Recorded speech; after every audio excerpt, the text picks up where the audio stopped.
अस्सलाम वालेकुम दोस्तों, अभी पिछले ही हफ्ते मैंने मुफ्ती साहब पर एक वीडियो बनाई थी कि मुझे कमेंट बॉक्स में तरह तरह के टाइटल से नवाजा गया। किसी ने जाहिल तो किसी ने नाइल्म तो किसी ने अकल का अंधा कहा, और एक भाई ने तो यहाँ तक कह दिया कि भाई मुफ्ती साहब के बारे में बात करने से पहले उतना इल्म तो लेकर आओ।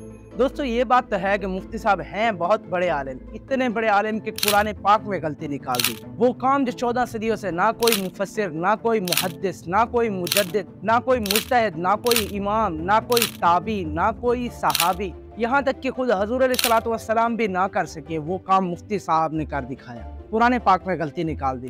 और हैरत की बात तो ये है कि वजाहती बयान में अपनी उस गलती को जस्टिफाई करने लगे। भाई गलती तो आपकी है, आपने गलत सुना है। मैंने तो उस बयान में भी कहा था कि हकीकी तौर में इसमें गलती नहीं है, लेकिन ज़ाहिरी लुगत के एतबार से इसमें गलती पाई जाती है। तो इस आम कायदे के खिलाफ को मैंने कहा ज़ाहिरी लिहाज से ग्रामर की गलती है। ज़ाहिरी लिहाज से, ज़ाहिर का लफ्ज़ बता रहा है कि हकीकत में नहीं है, तो ज़ाहिरी लिहाज से ये आम कायदे से बिल्कुल हटा हुआ है, 100% हटा हुआ है। यूं कहा है। यानी कि मुफ्ती साहब का ये कहना था कि अगरचे हम उसे हकीकी तौर पर गलत नहीं कह सकते, लेकिन कायदे के हिसाब से वो गलत ही था। आइए दोस्तों देखते हैं क्या ग्रामर की रूह से ये सीगा लनस्फअन सही है या गलत।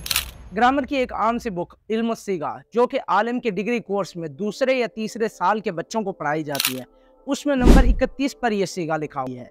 उसकी एक्सप्लेनेशन ये है कि असल में ये सीगा लनस्फअन था, यानी कि नून खफीफा, जिसको हम नून साकिन भी कहते हैं। अब चूंकि नून साकिन और नून तनवीन में मुशाबहत है, इसी वजह से कभी कभी नून खफीफा को हज़फ करके उसकी जगह पर नून तनवीन को लिख दिया जाता है, और यहाँ पर भी बिल्कुल ऐसा ही हुआ है। नून तनवीन कहते हैं 2 ज़बर 2 ज़ेर और 2 पेशों, और इनकी मुशाबहत इस वजह से कि इन दोनों की प्रोनाउंसिएशन बिल्कुल एक जैसी है, यानी कि नून खफीफा के साथ पढ़ा जाए या नून तनवीन के साथ पढ़ा जाए, ये दोनों इक्वली साउंड करते हैं।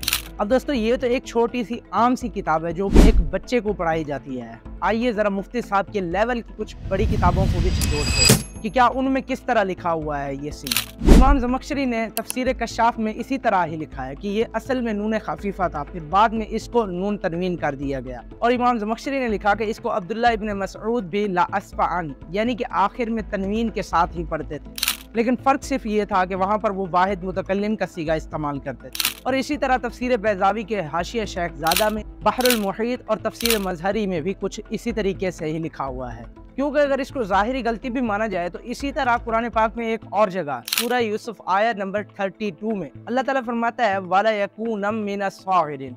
अब यहाँ पर एक मरतबा फिर फेल यानी कि वर्ब इस्तेमाल किया गया है और उसके आखिर में फिर से तनवीन लाई गई है, लिहाजा अब मुफ्ती साहब के अकॉर्डिंग तो ये भी गलत हुआ। इस तरह तो फिर नाउज़ बिल्लाह मिन ज़ालिक अल्लाह ताला के कुरान में बहुत सारी गलतियां निकलेंगी, और अल्लाह ताला ने तो पहले ही सफ़े पर फरमाया कि इसमें तो शक की भी गुंजाइश नहीं है। वो किताब जिसको मुसलमान अपना फ़ख्र समझते थे और बड़े बड़े साइंसदानों को चैलेंज किया करते थे कि अगर एक भी इसमें गलती निकाल दी तो हम आपके दीन को अपना लेंगे, अब उसी कुरान को अगर एक मुसलमानों का आलिम झुटलाने लगे तो ये कितनी बुरी बात है। अब इस बयान में मुफ्ती साहब ने ना सिर्फ कुरान बल्कि हजूर अलैहिस्सलातु वस्सलाम की शान में भी गुस्ताखी की है। मुफ्ती साहब का कहना है कि हजूर अलैहिस्सलातु वस्सलाम उम्मी थे, ना ही वो पढ़ना जानते थे और ना ही वो लिखना जानते थे। हमारे नबी के बारे में पूरी उम्मत का इजमा है भाई, ना लिखना जानते थे और ना पढ़ना जानते थे। हालांकि उम्मी का ये मतलब हरगिज नहीं है। उम्मी का मतलब है बेपढ़ा, यानी कि वो शख्स जिसको ना किसी ने पढ़ाया हो ना किसी ने लिखना सिखाया हो।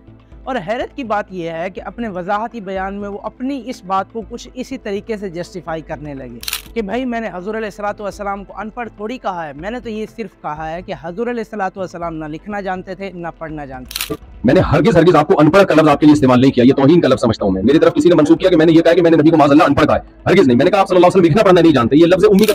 अब इस चीज़ की मैं आपको एक मिसाल देता हूँ। मैंने कहा कि ए पर्सन ने बी पर्सन को जान से मारा है, ए पर्सन अब मेरे पास आता है और कहता है कि भाई तूने मुझे कातिल क्यों कहा, तो मैं उसको कहता हूँ भाई मैंने तुझे कातिल थोड़ी कहा है, मैंने तो सिर्फ ये कहा है कि तूने उसकी जान ली है। अब दोस्तों क्या सेंस बना इस बात का।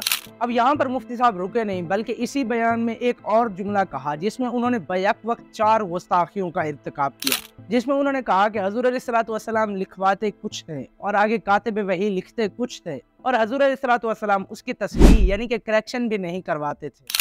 अब इस जुमले में नंबर 1 पर अल्लाह ताला की गुस्ताखी की, क्योंकि अल्लाह ताला ने सूरह हज्र में आयत नंबर 9 में फरमाया कि बेशक हम ही ने कुरान पाक को नाजिल किया है और हम ही इसकी हिफाजत करने वाले हैं।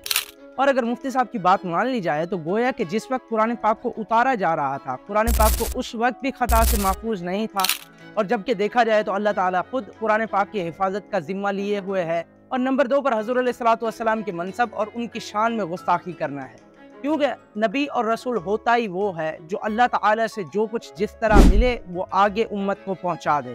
اور اگر ایک مرتبہ پھر مفتی صاحب کی بات مانی جائے تو حضور علیہ الصلوۃ والسلام نے نعوذ باللہ اپنے کام میں خیانت کی، یعنی کہ جو کچھ جس طرح اللہ تعالیٰ سے ملا وہ اس طرح امت تک پہنچانے میں ناکام رہے۔ اور نمبر 3 پر صحابہ کی شان میں گستاخی کہ وہ تو اس لائق ہی نہ تھے کہ ان سے وحی لکھوائی جاتی، کیونکہ وہ تو غلطیاں کرتے تھے۔ اور نمبر 4 پر تمام ائمہ کرام، تمام محدثین اور تمام مفسرین پر یہ اعتراض لازم آتا ہے کہ انہوں نے اس غلطی کو نوٹ کیوں نہیں کیا۔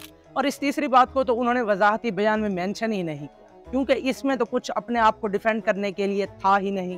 اب آپ میں سے کئی سارے لوگ کہیں گے کہ بھائی آپ تو کچھ باتوں کو زیادہ ہی ایگزیجریٹ کر رہے ہیں، لیکن دوستو ہرگز نہیں، کیونکہ ایک عام سے بچے یا عام سے خطیب سے یہ غلطی ہونا کوئی بڑی بات نہیں ہے، لیکن ایک اتنے بڑے عالم یا مفتی سے اس طرح کی غلطی ہونا، اور ایک بار بھی نہیں بلکہ انہوں نے اپنے بیان میں بار بار یہ لفظ استعمال کیے کہ حضور علیہ الصلوۃ والسلام نہ ہی لکھنا جانتے تھے نہ ہی پڑھنا جانتے تھے، تو یہ بہت ہی بڑی بات ہوتی ہے۔ کیونکہ جب آپ ممبر رسول پر بیٹھتے ہیں اور اس طرح کی فالوئنگ اگر آپ رکھتے ہیں تو آپ پر یہ لازم ہے کہ آپ ایک ایک قدم پھونک پھونک کر لیں، اور ایک ایک لفظ جو آپ بیان کر رہے ہیں اس کی 1000 بار تحقیق کی جانی چاہیے۔